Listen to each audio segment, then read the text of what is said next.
Welcome to the Child Psych Podcast, Mel. We're so excited to have you here. Thank you for taking the time to join us. And I'm just excited to dive into your company, the Strong Family Co., and to give our listeners some tips to create a more connected, bonded family that is just, in tune with one another. Sounds great. I'm so happy to be here. Thank you for having me on.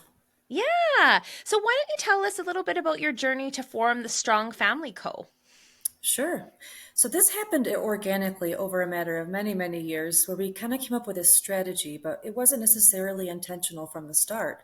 So to give you a little background, I was a social worker for 5 years and my husband was a teacher. And then I ended up staying home after having my second child. We have three boys, so 11 or 13, 11, and 5 for reference. And my husband started his own company. It was a couple of gym facilities. And as we were going through life, I mean, you kind of just assume things will work themselves out. We oftentimes we don't learn as children how to raise a family. We just kind of hope for a good example. You don't go to school and you're not really taught, like, here's what you do once you start having kids. So after a while, we decided that my husband was just spending so much time on work and not a lot of time at home. And he recognized, and very intentionally, that he was spending too much time on business and not enough on his family organization. But the blessing that came from that was we started to apply business concepts to give our family more of a strategy and a structure. So that might sound a little like boring, but it's actually really exciting. And as you probably know, kids love structure. They love having expectations of what's going to happen. So we started to apply those things to our family life. And this all really came to a head when the lockdown started because our company was basically shut down. And we thought, what are we going to do? And at this point, we had created some core values in our family, which we'll probably discuss later, and what companies often have. And you oftentimes use that to filter your decision making. So we were on a walk one day, try to take a walk every day to stay connected. And he suggested that we move. And I thought that was crazy. Okay, I I don't think that's crazy because my husband and I moved to a 100-acre ranch in the third month of COVID with our family, and it was the best thing we could have done with our kids in the lockdown. It was amazing. Okay, that's awesome. So you're going to totally understand where I'm coming from. Yeah. But the panic really came from just not wanting to leave what I was used to, right? So when we need to step out of our comfort zone, it's pretty uncomfortable. But as soon as we saw the opportunities that would come from making this move, like it was a no-brainer. We're going to do it. So we moved from upstate New York to Colorado, and we really never looked back. It really just was because it aligned with our values that we had set up before that. And during COVID, even I had homeschooled for a year. Like I said, Joe was always working. We had a couple homes that we were renting out that nobody was paying rent. There was a lot of stressful things going on. So to kind of make this decision to move was a pretty big deal. And then the next step was once we moved, we began to implement more steps of this strong family path that we eventually kind of crystallized. But at that time, we were just trying to like figure out how do we make our family run better. And someone would come visit us a couple times a year. A few people would come visit, family, friends, and they'd say, you guys do some cool stuff with your family. Like your family meetings are really fun, and you share gratitude at dinner, and you have this really great, chaotic, but wonderful morning routine. You should share this with other families. So that's where the idea of doing a podcast was really born. We just want to share our strategy with families and see if it can help improve and grow stronger families elsewhere. And the magic really is we have this system, but it's really based on your unique family. So our core values won't necessarily match your core values, but having core values we find is just really a great foundation. So that's really our journey of how we got to this point. And it was a big step out of my comfort zone to do a podcast because I'm usually like the behind the scenes person. Well, that's But great. No, and I'm a psychologist, and I've got three kids, and the podcast was something that kind of came out just when we were coming out of COVID. But we share a lot of Tanya and I share a lot about what we do in our homes as well, based on our clinical work and all these amazing people over the last 7 years that we have interviewed through our conferences and just different interviews, podcasts, those kinds of things. And Tanya and I have very different families. Like I'm in a blended family. She's got two young kids. I have like a teenager and a 7-year-old and a 9-year-old, and we're on a ranch and Tanya's in town. And it's interesting even just to compare notes, but ultimately there are some underlying just a rhythm to both of our homes, even though the family looks different, which is why I'm excited to kind of delve into these 7 elements, which we'll get into once we talk about, I think, where many families are and then where we maybe can go to. But that's ultimately what we're doing, is asking parents just to be intentional, I think, about raising kids. Like we're just like Jay Shetty. We're not, instead of living on purpose, we're parenting on purpose, and we're raising a family on purpose, and really thinking about how we want to cultivate certain values and certain rituals and routines. And I think, like you said, kids thrive off of structure and they love to be included, which I love with your work. It Mhm. involves input from your kids and discussions. And instead of it being this hierarchical piece where we're just telling our kids what to do, it's like, no, you're a member of this family. It's not we're the parents and you're the kids and there's this like this. Now, there's, I think, times where that's good to have hierarchy. Don't get me wrong. Like, parents should be setting bedtimes, parents should be thinking about like getting kids to school on time and setting bedtimes and kids brush their teeth, of course. But we don't have to, we want kids to be critical thinkers, and we want kids to feel like they belong in a family and that it's a unit. They have to actively participate in that unit. And I think that's kind of the work, it's the way your work is moving towards, is to, have citizens of a family. They are active citizens. Yes, exactly. That's very, very well said. That's really what our this is all about, is that every person in the family adds value. Every person in the family is an asset to the family unit. And we really are raising children to become successful adults. So we want them to be part of a highly functional organization in the home before they step out into the workforce or whatever they end up doing. So we want to have them to have that experience now with us, with good leadership, with good values, with good decision making. All those things can happen in the home. Yeah, I think too, when we think about more traditional societies, if we look at this more from a sociological or ecological perspective, we look at 100 years ago, many people belonged to churches and they had great extended families, and so you had that village kind of built into your community, whether it was through the church or different organizations you belonged to, or your extended family with multi generations living in the same household or next door to one another.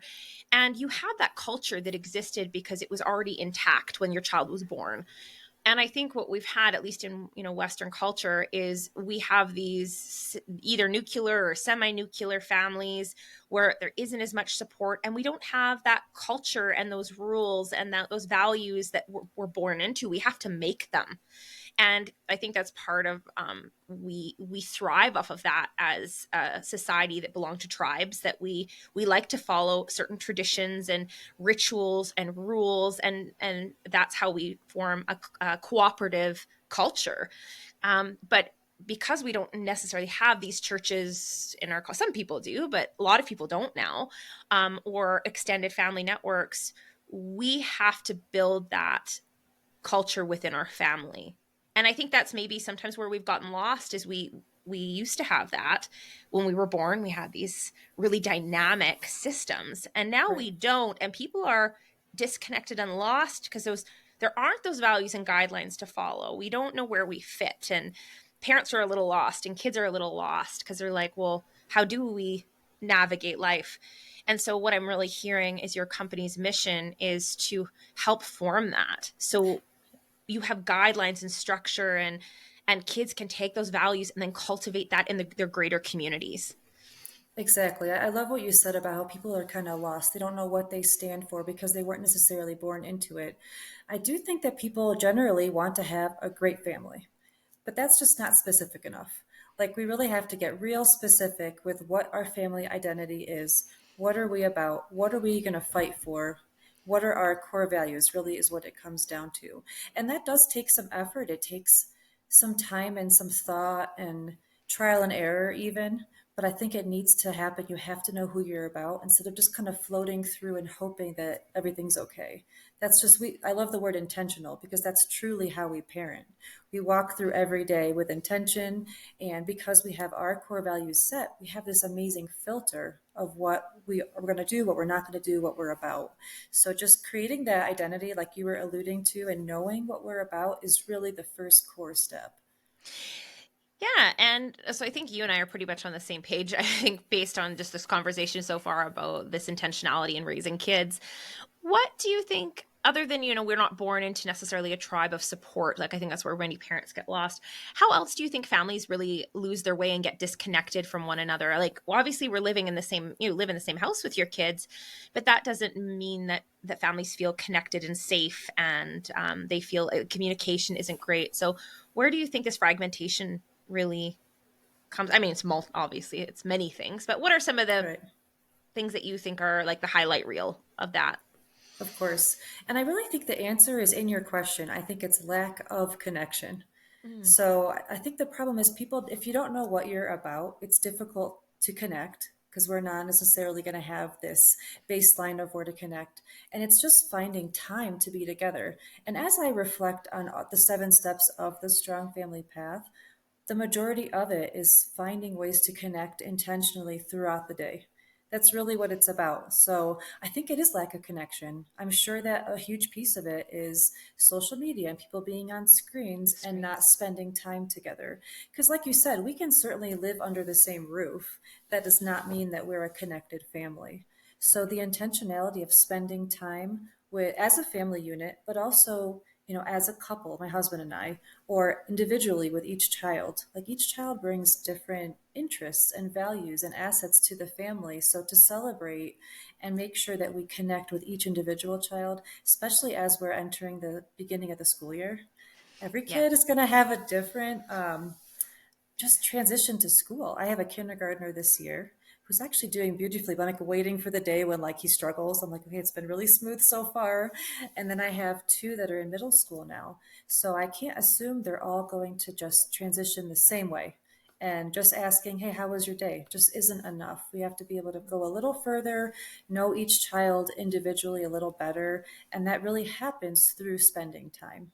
Yeah. You kind of have this, you think of it, again, this is like you're a social worker, so you would have studied human ecology, but you look at like the microsystems that exist and like the mesosystem that exists. Like you have Hmm. these different systems in place that exist within the family unit.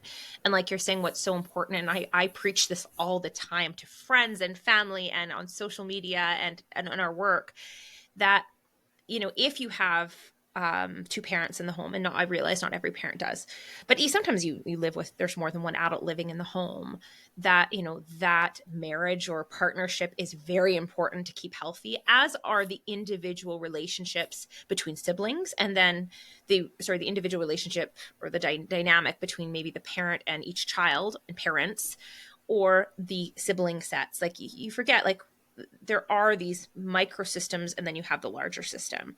So yeah, not forgetting that it's we can't just focus on this. We also have to think about keeping your marriage healthy and keeping sibling relationships healthy, and then having that one-on-one connection wherever we can. Sometimes it's really hard, I know, with how busy everyone is, to cultivate that, but Yep. giving that child even once a week time with you one-on-one, so they feel like seen and heard and valued. You get to know them versus like the Exactly. sibling subset. You're right. And honestly, it can be done very simply. So for example, I have 2 middle schoolers that they're different buildings because the 6th grade is housed at the elementary school. I pick up my 8th grader from school so that we have those 15 minutes on the drive home to spend together. Like that's an intentional choice I make. He could ride the bus, and that's a whole other problem. But I want to have, it's very hard to carve out time. So I'm like, well, I'll just pick you up because my schedule allows for that, and we'll have that time together to debrief from your day at school, or even just to sit in silence together. Because being able to sit comfortably in silence with someone, you know that you're connected with them. You don't have to always fill the space with words. And Absolutely. we felt that these all these relationships were so important to focus on. It's actually one of the steps of the path is the relationships within the home, because we recognize that if you don't have that mindset, we are a family as a unit, but if we don't take care of all those individual relationships and even the person as an individual, like lately my husband's been having a lot of extra work stress, so he needs more support in that way because he's got this season of work where things are just tougher. So he as an individual might need a little bit of more time to debrief with me or to relax or whatever the case may be. So we have to focus on every single person in the family. Similarly, when we go back to school, some kids might just love it, some kids might start to struggle. And if we're not aware of like what's going on with each person or each pair of kids, or even like I have three, so them together, they act very differently as a threesome than as twosomes, you know? Oh yeah. Yeah, I always like marvel at how well behaved my son is when it's just him.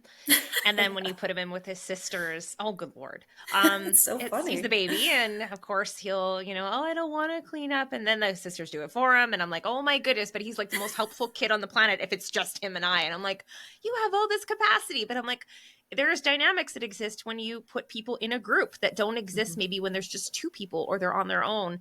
And it's not the same. Like, we, as much as we're like, we want to treat all our kids the same, I'm like, but they're not the same person. So it's helping also kids understand like each person needs different things.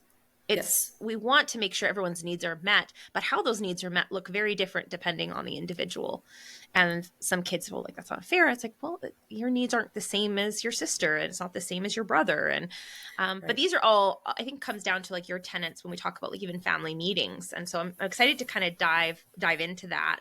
Sure. Um, is these 7 tenets, because I think that's like a really cool thing I found about your work when I was really kind of diving into your site and your social media and taking a look at that. And with your permission, I would love to be able to share, like give a link so people can download Yes. from your website that guide that we're actually, you and I are both kind of looking at. People can't see we're looking at it, but it's, I just think like Tanya and I are have a book coming out in March and we talk about a lot of these things. So I'm like, you are aligned with our work. Oh my goodness. That's so So great. And we really just want people to be able to access them for free. We want this to be something that families use to get stronger. So I appreciate you saying that. yeah, so let's dive in. So we've got these seven, it's seven, right? We have 7 elements. I've Yes. got them in front of me. And the first element is family core values. How do you establish this with your kids, or is this the parents establishing this, or how is that, is Sure. it parents and then we talk to the kids, or is it you all sit down? Like, how would you say It's a that great works? question.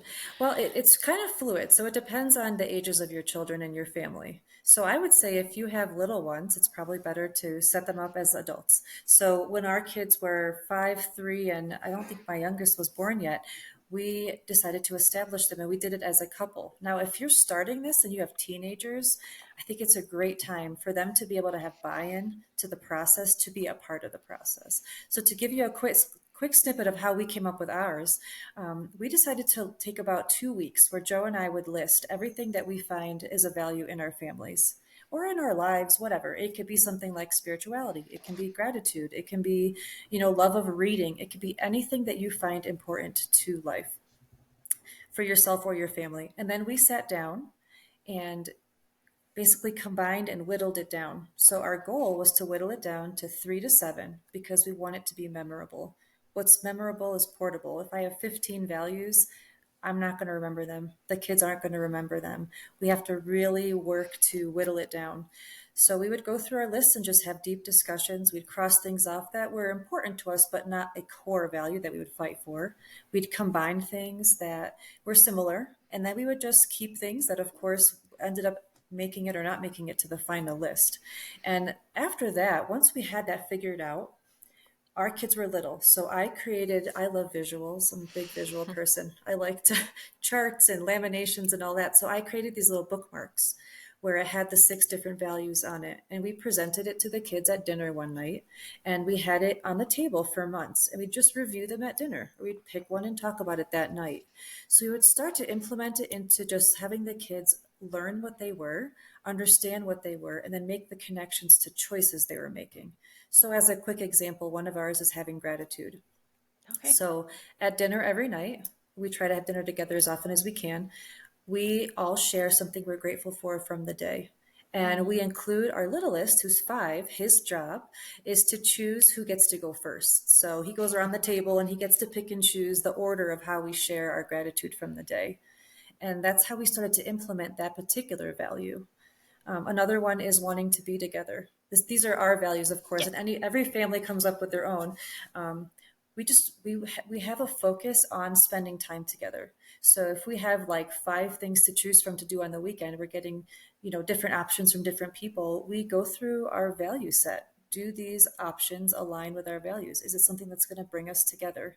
Is it going to help us be adventurous, which is another one of our values? Um, Another one is personal accountability.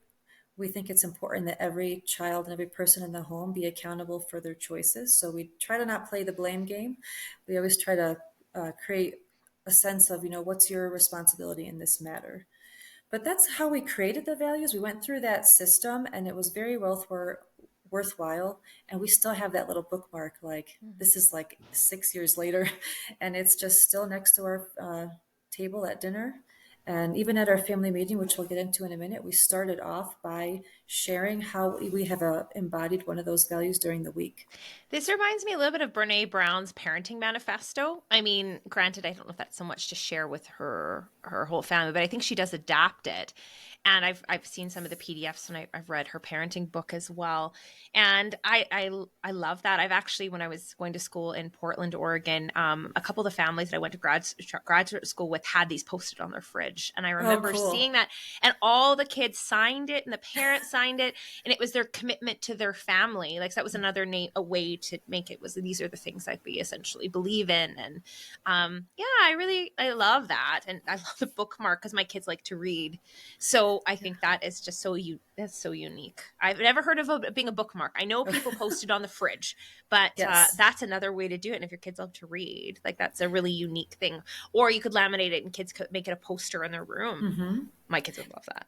Because as with anything, like if you put something on the wall, it eventually fades into the background. So the cool thing with the bookmark is like you can put one in every room. It can kind of be around. And then inside the book that you're reading, of course. But it has to be something that you see all the time. Like now the kids have them memorized because we've been doing this for a while, but at least initially they need to be visible at all times so that the whole family can practice referring to them. I'm doing this. Like I am like super excited. I'm like, I'm gonna talk to my husband about this tonight.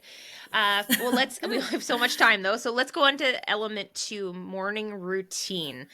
I'm thinking Yes. as I'm reading this, I'm like, do we have a routine? And like my kids get up. I have a routine, but I was like, I don't know if my kids do. So I could probably this is probably where my family is lacking, honestly. So how do you guys do Okay, this? cool. Sure. So our purpose really is we want the kids to wake up with purpose. We don't want them to just roll out of bed groggy and kind of like our kitchen's upstairs. So come upstairs and just kind of flop on the at the kitchen table. We want them to wake up with purpose. So they each get up and do a little mini workout. So it's like 5 minutes. And that's not necessarily because it's going to make them super healthy, but we want them to establish that as a habit. So they have a 5 minute workout. They come upstairs. They each have a contribution. We don't call it a chore. We call it a contribution in the kitchen, whether it's unstack the dishwasher, refill the ice trays. So it's like this really great like chaos in the morning in the kitchen, but everybody knows what they're supposed to do. And they don't complain about it. They just all contribute because we try to say this is not like you're doing this because you have to do something. It's because you're part of this family. We're a family unit. You need to contribute. And I love I that those are word. those exact words I use with my kids. And every time they complain, I'm just like, you're part of the family and everybody has to help out. Hmm. It is not just my home, it is your home. And you know what? Every time we say that, we might get an eye roll. They'll do it. They don't say anything to that. Hmm. Because I said this family would fall apart without each and every one of us. So when you frame Exactly. it like that, it makes kids feel like they belong and they're part of Yep. something bigger. And they add value. Like Yeah. if you don't do this, I have to do it, and then I'm going to be overextended. So we have like this, they add value, but they also understand empathy for the parents in the home and for each other. And they do understand that once they complete their contribution, they can use a tech time. So we have like 15-minute segments. So it's almost like a reward, but they just get through it. They do it really well, and then they could have their 15 minutes that morning. So it's a simple routine, but they understand the main purpose of it is that they wake up and know that they have a contribution to make to the family to get the day started.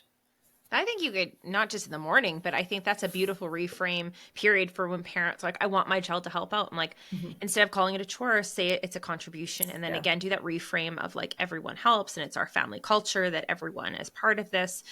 So I think I might do something on Instagram about that because I think that's a great frame of Yeah. how to get kids to involved in the home is sometimes how we even just phrase it can cause resistance. That's exactly right. I think the framing is fabulous. My husband is very humorous, so he oftentimes just has this great way of adding humor to something and it just lightens the load. So I think if everybody's frustrated sometimes in the morning, there's a lot to do. But if you can frame it in a way that the kid feels like, wow, I can bring value to this situation, it's a different ballgame. Hmm. Interesting. So family meetings, we've implemented this in our home. I would love to hear how you guys do it. Sure. And you have kind of a bit of an age spread as well. Like I have a 15, 9, and 7. Hmm. So obviously the younger two are a little closer in age, and I think my son's now in the second grade, so he will be able to contribute in a more not that he didn't contribute, but some of I think of it went over his head sometimes when Yeah. the girls have sometimes more in-depth language skills, right? Which is Hmm. common. I know you've got all boys, but there's definitely a difference with language skills in our Yes. home between the boys versus the girls. So what does that look like in your home for these family meetings, and how often do they happen? We do them once a week, and we decided to make sure that it was consistent because I think historically family meetings are usually, hey, we're having a family meeting because something like bad is happening. Yeah. Right.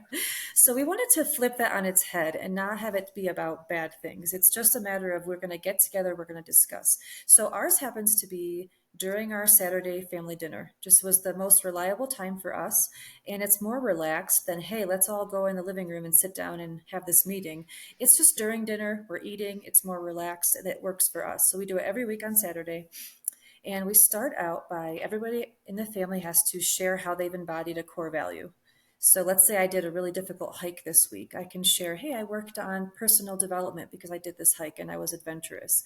And sometimes instead of sharing what I embodied, we switch it up and we have each person share what somebody else did that embodied a value that they noticed. So that also breeds connection. Oh, I noticed my brother did this, and that went along with this value. So that's how we started off. And my husband simply says, okay, everybody figure out a way that you embodied a value and we all share. And the 5 year old, so we have the youngest because you mentioned the age range. When we first started doing this, we just made sure he was in the room, even if he was Okay. just playing near the table or coloring at the table. And he honestly doesn't say much during the meetings, even now, but he sits because he knows he's part of this system. So he doesn't leave the room. It's not often at all that he will leave. So I think it's just a matter of finding something for them to do if they love to color. If they like to play with a toy, I would not put them on a screen because then they're kind of just Oh not no. involved at all, right? So just have them be there. He's eating dinner, so at least he'll stay to finish his food, you know? So the next step is our discussion topics. And this can be anything that came up during the week that needs to be discussed or resolved. So it could be the schedule for the week. Oftentimes, it might be something like, I notice you guys aren't using your timers during tech time. How are we going to solve this problem? And the magic of the family meeting for me is that we always tell the kids, here's what success looks like for us. This is how we want the problem to, this is how we want the situation to change. We want you to be able to use your timers effectively and make sure you're honest about how much tech time you're using, for example. And then we turn it to them. We say, how are we going to solve this? And they come up with the solution. And it makes them feel valuable and it helps them to have buy in because they came up with the solution. So I think that's oftentimes where the family meeting can be really powerful because they are part of this highly functioning organization. Their input matters. They are becoming the problem solvers. And then we try it on for a week. Let's try that solution for the week. Let's see if it helps. And if it doesn't, we'll come back next week and discuss again. And that's really the important thing. It's not like a top down where, like, okay, this is a problem I'm seeing, and mom and dad are saying you have to do this. That's not how we run it. It's really a matter of let's hear everybody's input. Sometimes we go back and forth for a while. I end up having to make some kind of chart to help with the implementation of whatever the solution is. But that's really great where they love to be a part of the solution. Mm. Yeah, I think that's important for empowering kids and putting them in the driver's seat. It promotes kids it creates kids, I think, who are motivated, who are with intrinsic motivation, and it just allows them, it fosters that sense of purpose, right? Yes. And they feel, I think that's one way to curb anxiety too. That's a whole nother conversation. But Hmm. when kids feel like they have the capability, I guess would be the word, is capable, and they are coming up with solutions, then once they're faced with something harder when you're not there, you've Hmm. already walked them through critical thinking, you've walked them through problem solving, and coming up with those pieces when they feel stuck, versus Exactly. being like, my mom and dad just tell me what to think, versus like they learn to think for themselves. Exactly. Hit the nail on the head. We want them to think for themselves. Exactly. Yeah. To just breed confidence. That's really one of our goals. Um, So the next piece, which is really important as well, we do tough truths. So we've created this culture in our family where we can share helpful criticism. And we can share it for a child, and the child can share it for us. So for one time, for example, my son decided to give me a tough truth that he did not like the dinner that I served that night. And, fine, that's great. You don't like it. I appreciate the honesty. Give me some other options. So it's a matter of we all want to help each other move forward. And sometimes you have to have the tough conversation. And it's been really interesting and helpful. And oftentimes we don't even have any to share, but if we do, we've created that space for that. Okay. Obviously, if it's extremely sensitive, it might have to be done privately, but it's interesting at the meeting. Yeah, that is. I know I've asked my kids sometimes, like, what is, because we like to ask questions at dinner, like, or at bedtime, is like, what one thing you wish mom and dad did differently, or what's a Yeah, mistake you exactly. saw us make. But if it becomes like just sharing in general with one another, kids get there. I think you're leading them through being vulnerable with people and Hmm. how to respond to someone's vulnerability and hold space for tough discussions which need to happen, and many adults don't know how to have hard discussions, It's so true. we're teaching them very young how to do that. Right. Okay, so what about the next one, which is your individual goal system? That's an interesting one. So what we do usually at the beginning of the year, but you really could do it any time of year, is we sit down together and we each take 10 minutes and draw a picture or make a list of anything we want to achieve during that year. And it's important to set a time limit. And it's almost like a hot pen activity where you can't stop writing till the 10 minutes is up or the 5 minutes or whatever, because the easy things will come to mind at the beginning, but you really want to delve a little deeper. And we did it as a drawing. And I actually taped them all up in the kitchen so we could see them all the time, what our goals are for the year. And every week at our family meeting, we set a weekly commitment. So let's say my goal was to read 10 books this year. My commitment for that week might be I'll read 10 pages a day. But it's like little incremental things you set for each week. So it keeps it interesting versus saying, well, I'm just not going to eat dessert for 6 months. Like that's not really reasonable. That's if you have a weight loss goal. But if you can change it up every week and you have a different commitment every week, it just makes it more achievable, keeps the kids thinking about their goals and not as some far off dream. Hmm. I would like to tell you that this is one of the first podcasts where I'm taking copious notes. Like I am taking copious notes I because appreciate that. yeah, no, I really, really love this. And I love, it's simple, but it's really meaningful. Like it's deep. Like I think Hmm. this could cultivate a lot of positive long-term outcomes for kids that you will see for multi generations. So it's not just, we just think about like here and now and like how do I fix this, but we Hmm. also want to think about like our kids are going to have kids and their kids are going to have kids, so Right. you're really setting the tone for generations of children. So I want to give you guys the props there. I think this is Thank wonderful. you. That is our hope. Thank you. So yeah, what I'm hearing is these goals can be the family's goals. You can have 90-day goals for your family, and then each individual kind of sets some goals for the year as well, and those are Exactly. all put on the fridge. Is Well, that the we idea? have, I mean, I have them taped up on the wall around the kitchen table. So based on how your setup is, I think it's great to have it near wherever you're going to have your family meeting so that you can Okay. refer to it. Yeah. Okay, that's cool. All right, and then you have family meals, which I mean, we've touched on that a couple times during this conversation, and these are like sacred to me and my family.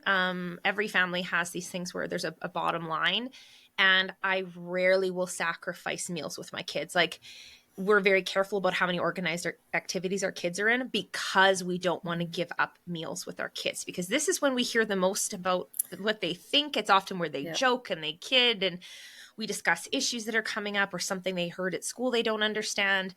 And I would miss so much if I didn't eat with my kids. Like Yes. so much. It's kind of like the drive. Same thing with driving. I'm like, that's when my son tells me everything is in the car, Exactly. or right before bed. But sometimes we don't have that time of kids. You're trying to get all your kids to bed. Yeah, But exactly. yeah, what do you So what we, do with your kiddos? What's sure.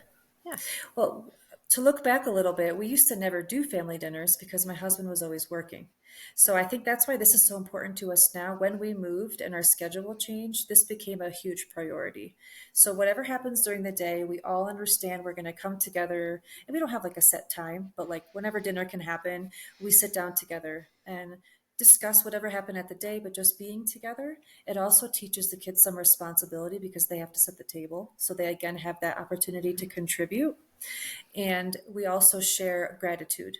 And I think I mentioned that earlier. My 5-year-old will go around and choose who gets to share in what order what they're grateful for from the day. So again, we're reviewing our values by implementing it through the gratitude sharing and just connecting with each other without any kind of screen, without the TV on. I grew up where dinner was, we did it while watching the news. So So did not a lot of I grew up, and my mom would, and good, anyway, long story short, my parents were going through a horrible divorce. So we had family meals, and then they were actually eradicated.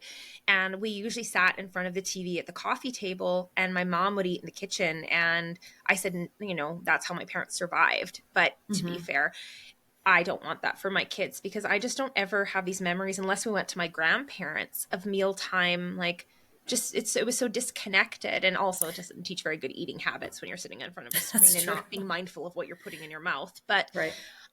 yeah, no, that's once in a while, like, it's a treat if my kids get to, like, if Friday we order pizza, then it's like it's special where they get to, like, go eat in front of the TV and watch a movie, and it's like this big deal. And that's usually because my husband and I want alone time because we haven't seen each other all That's week, and that's our time to connect because we just haven't been connected because of work. So it's fun. It's kind of funny, the things then your kids will appreciate when you once in a while get to eat in front of the TV, and then it's mom and dad true. get time alone. Totally. And I know families are busy, and it's really the goal here is to intentionally find time to connect. I mean, everybody has to eat, right? So you might as well eat together and have some time together.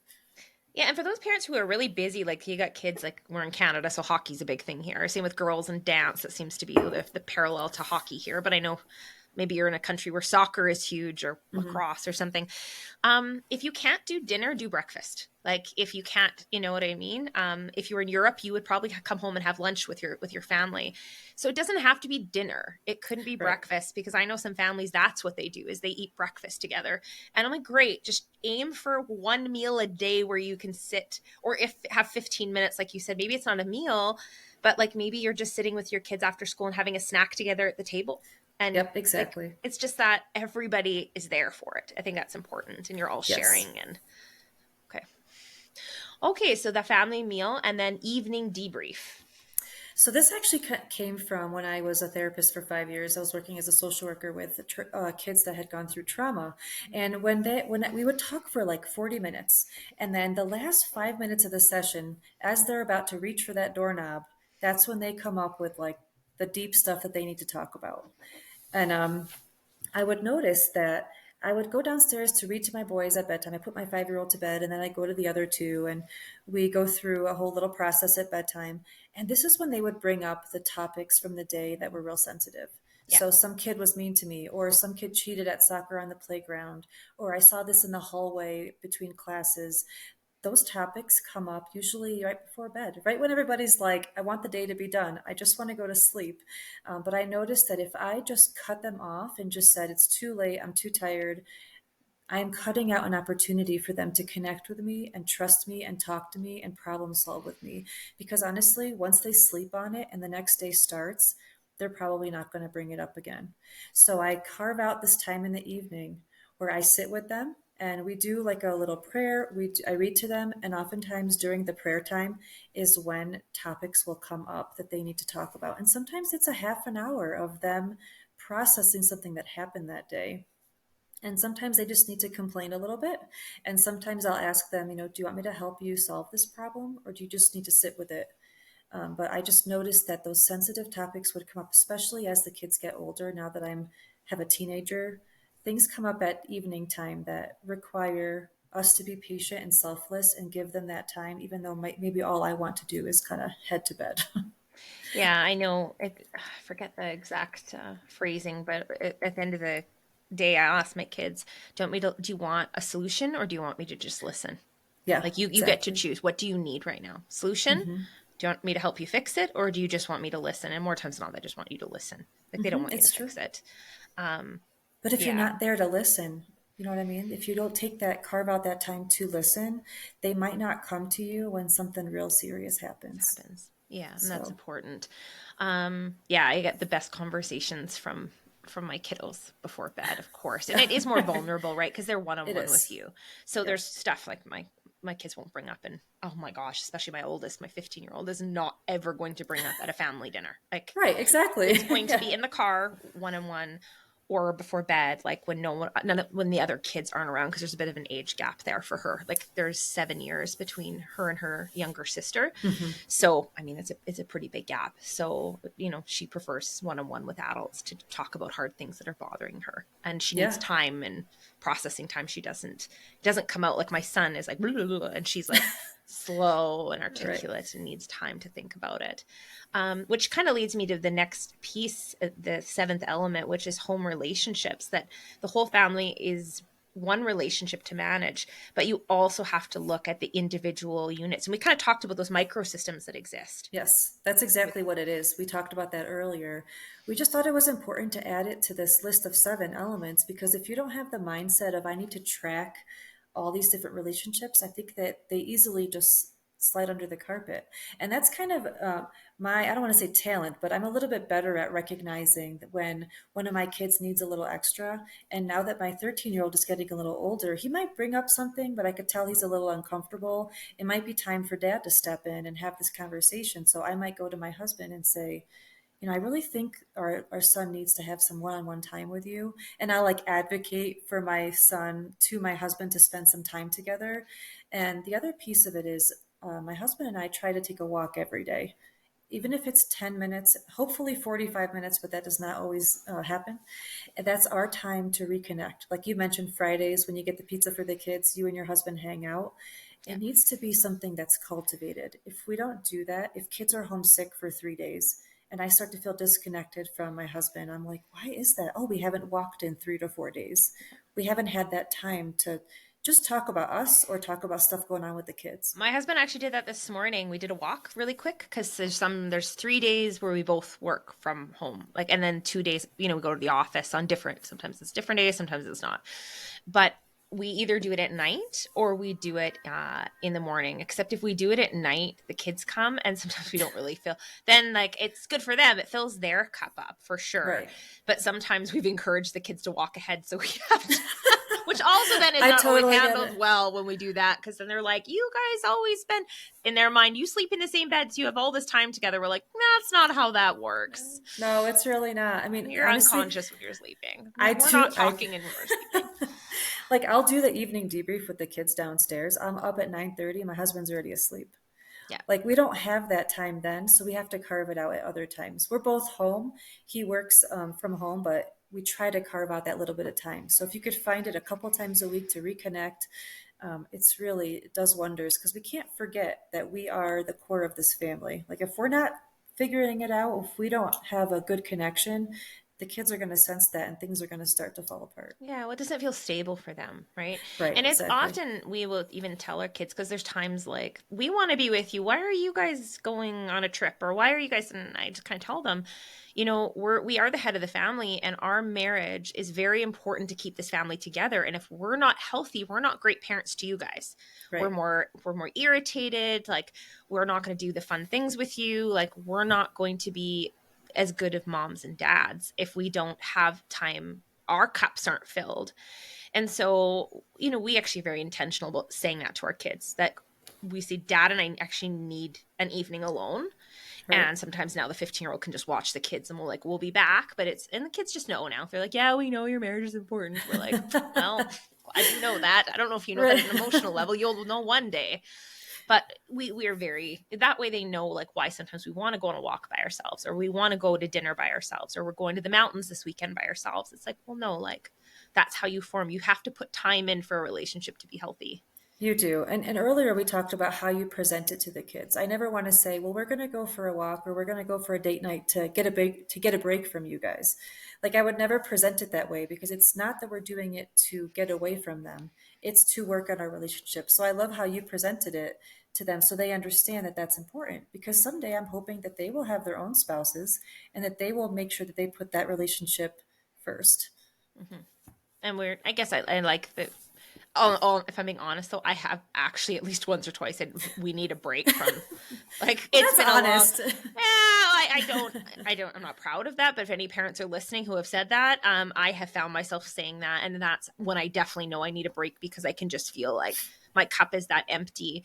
And then coming back, of course, and doing a repair and saying to my kids, like, you guys aren't too much for me. I'm tired from work. I need time just to fill my cup up. And I love you guys, but the way adults' cups are filled are a little different than kids. And so again, you make the repairs and you have to reframe it for them. But as for anybody who's accidentally said that, Mm-hmm. right here, I actually said it last week. So so I Well, have come back, but yeah, it does happen. Even the best of us professionals will say things that we're like, she of probably shouldn't have said course. that. I know, of course, and that's actually what I love when I was in social work school and learning all about, how you do therapy and how you're supposed to present yourself. I always love the idea of you can always come back to it. You can always repair it. It's not just done and over with. I mean, sometimes it is if the person doesn't come back for whatever reason. But with your kids, you can go and reflect. I've oftentimes gone to my kids and said, I'm really sorry with how I responded this morning. I was on edge. You didn't deserve me to like snap at you. Because nobody has perfect days, but we have to be able to self reflect. And even a piece of that relationship component of the path is being aware of that. If I did something to hurt someone, I'm going to have to repair that Yeah, and teach the kids how to repair that with each other too. absolutely. All right. Well, we're at the end of their podcast, but I just want to thank you for your time and to let people know they can visit your organization, strongfamilyproject.com, correct? Yes. And we'll also include, well, you'll be on the website when we send you to the URL for the free download. It's basically what we talked about today, but in a PDF, a lovely, beautiful PDF that I have here. And so then you could explore other resources and things that you and your husband have to offer. So thank you. I have 2 pages of notes here that That's awesome. I love notes. yeah, So that's a I big do too. compliment for me. Yeah, no, I just even myself going into the school year, I always try to be to carve out kind of my intention for my family, and I have a little more headspace this year, less on the go. So I think I would like to implement a few of these that I haven't. I love the bookmark, especially. I was like, oh, that's so neat because I love Awesome. books. So yeah, so And thank you, Mel, and I'd love to hear whatever you implement. Share it with me. absolutely. So thank you so much for your time, and like I said, I'm super looking forward to this, and I really encourage our listeners to check out this resource. I know I like to have something paper, or at least a PDF that I can refer to on my laptop. So I really encourage you guys to check out, and they're also on social media. What's your feed? It's On Instagram, we're official Strong Family Co. perfect. Thank you so much, Mel. Thank you very much for having me on. Yeah, thanks.